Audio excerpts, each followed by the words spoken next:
everyone and welcome back to my channel. I'm so happy that you wanted to join me today because today we're going to talk about something that I have talked about already on this channel, but I figured it was time for a new video as well. And as you can see, Molly is in the background, she is chilling, so if she's just going crazy at some point, I mean, she's very hard to ignore, she's very cute. But I hope that you can listen to my voice whilst also enjoying whatever she's doing back there. Great! So a while back, 2-3 years ago, I made a video about how to be zero waste with your parents and tips on how to implement the principles of zero waste and low impact whilst you live at home and therefore do not have as much say in how things are done. Since I posted that video, that has been one of the most frequent questions that I've got from teenagers, people living at home and just really wanting to improve. And I think it's amazing that so many teens and youngsters are getting into sustainability. I tell you, when I lived at home, I had zero interest in anyone that wasn't me. So I adore and I respect so much that you are taking an interest in this. So many of you are saying that your relationship with your parents are suffering because that there's a divided interest in sustainability, and maybe you're coming off a bit too preachy, maybe a little bit too lectury, and that makes them be really defensive, and I can see how there would be a whole dynamic there. And I think that's completely normal, so I want to give you some guidelines and some tips on how you can implement sustainability into your life although you live at home. And maybe these will be some good starting points and you can work yourself up from there. Good? Good. So one thing I know that you can change when you live at home is how you consume clothing and how you consume fashion. Boycotting fast fashion is not something that you can only do when you live by yourself or you have complete control over the resources that are around you. You can easily boycott fast fashion when you live with your parents. You can wish for secondhand items, you can find some really nice, good, transparent brands. And if people are asking you, what do you want for Christmas, what do you want for your birthday, you can either say experiences, you can say nothing, you can say donate a tree somewhere. So you have complete control over what things you want and what things to wish for and what things to consume in that sort of sense. Instead of going out shopping with your friends or your family, you go to thrift shops or you take them to a thrift shop and you find what you need there. So do you see how maybe you can't control what the people in your household are consuming clothes-wise, but you do control what you purchase and what you consume. Tell your parents that you do not want fast fashion. Tell your parents that you do not want Zara, H&M, brand names. There's a really nice way of putting it, and I think that's generally the thing. That's something that I've learned over this 3 years being zero waste, is that sometimes you will get something that does not align with your values. Sometimes you will end up in a situation that does not align with your values, but the only way to get out of it in a dignified way is by being respectful. Fast fashion is a really good way of starting your sustainability journey because that's something that you for the most part are in complete control over. What you wish for when it's Christmas, what you go for when you go shopping with your friends or family, that's something that you can change right away. I had this lemon water that I drink in the morning and I just swallowed one of the lemon seeds. And if you didn't know, it is morning here, so I'm also having one of my homemade cinnamons. Health! So another thing that you can control, even though you live with your parents, is what kind of products that you use when you're there. Do your family use a lot of disposables? And if that is the case, then have your own reusable alternatives ready.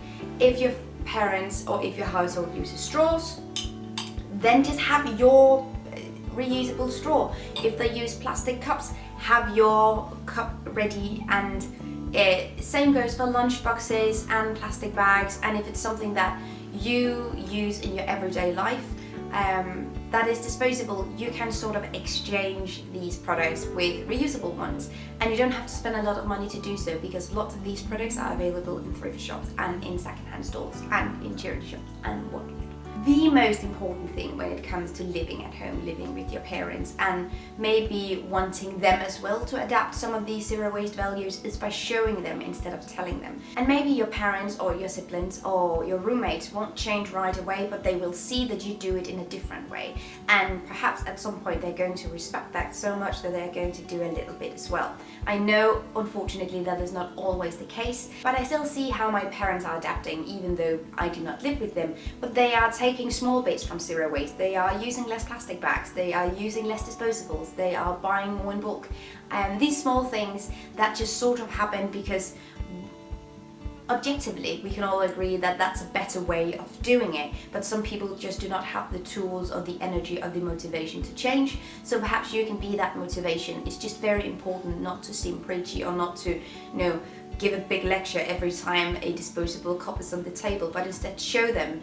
If there are disposable cups on the table, then you go to the cabinet and you grab a regular mug or something. So I think one of the most important things in this context is treating zero waste as it's a hobby of yours, as it is a passion. As someone can be passionate about arts and crafts and someone can be passionate about soccer, you're passionate about zero waste and it's sort of your hobby. Does that make any sense? Because that's a lot easier for people around you to respect and to understand. If you're just treating it as a regular lifestyle change, it can be really hard to grasp because most people don't have a prior association with zero waste. So treating it like it's your hobby, it's something I'm interested in, it's something I do after school, I make my own makeup, I go to thrift shops to find, I try to look for bulk items. If that's your hobby, it's much easier for people to understand. And if it's your hobby, you will automatically seem less preachy because people know what a hobby is, but it's a bit difficult when it's a whole lifestyle. So that leads me to the final point, which is food. And that can be, I reckon, really, really difficult if you want to be zero waste and your family just brings home tons and tons of plastic. I know that can be disheartening. So I have several tips, and maybe they're shit, maybe they won't work, maybe they'll work a little bit, we'll see. So first off, find out if your family is recycling. Is your family recycling? That's really, really great. But then they will also know that plastic is bad. Then they will also know that we need to do something about our trash. And from there you can work your way through it and say, maybe we need to produce less, not just recycle it. If your family is not recycling, maybe you do a little bit of the recycling. When I didn't have a recycling system at home, I saved all my trash, the glass, cardboard, metal, and I popped them into the Public bins instead.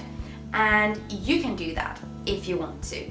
That is a stepping stone to zero waste. That is a stepping stone to a more sustainable lifestyle. And again, if your family sees you doing this, they will automatically think about it, hopefully. Reflect on it a little bit, and maybe they will start to help you because they see how important it is to you. Lastly, with the food. Again, it's very, very difficult to expect that people change at the same pace as you and that they even change in the same way, because that is usually not how the world works, unfortunately. But if you have a problem with the way that your family is cooking or the way your family grocery shops, maybe ask to have a day a week where you do the grocery shopping, then you can do it your way. Maybe you'll have one day where you cook, then you can cook something that's vegan perhaps. That's also a question that I've gotten a lot, how to be vegan with your parents, and that's a whole other video. And let me know if you want that video because I will make it. But have one day a week, ask your parents or your household to have one day a week where you do the grocery shopping, where you do the cooking, and you can do it your way. Apply yourself into every wish of change that you want to see in your household. Don't start by saying, I want you to do this, I want you to change this way, and I want you to be doing that now. Instead, you do this change. You step forward, you're the first one to do it, you're first runner, front runner. Yeah. So don't tell them what to do, but show them what to do instead. And find the areas where you have complete control, and find the areas where you can apply. Just my straw here. Find the areas in your life where you have complete control and where you can apply the zero waste principles, like pack your own lunch, do your own shopping, go to a thrift shop, do the recycling that you can, be responsible and find reusable alternatives to disposables, and be responsible for your own consuming. That's where I wanted to go. Great. So yeah, I hope that you can use these tips. I hope that this is something that will help somebody. If you want to see my last video about how to live zero waste with your parents, I will leave it down below so you can go and check it out. And if you have any tips, or if you live at home and you want to be zero waste, leave a comment down below, let me hear your story and let's talk about it. Thank you so much for watching. Thank you so much for watching this video, and also a special thank you to my Patreon supporters. You guys help me create green zero waste content and I love you guys. You can find the links to my social media accounts down below and the link to my Patreon on this screen. Bye!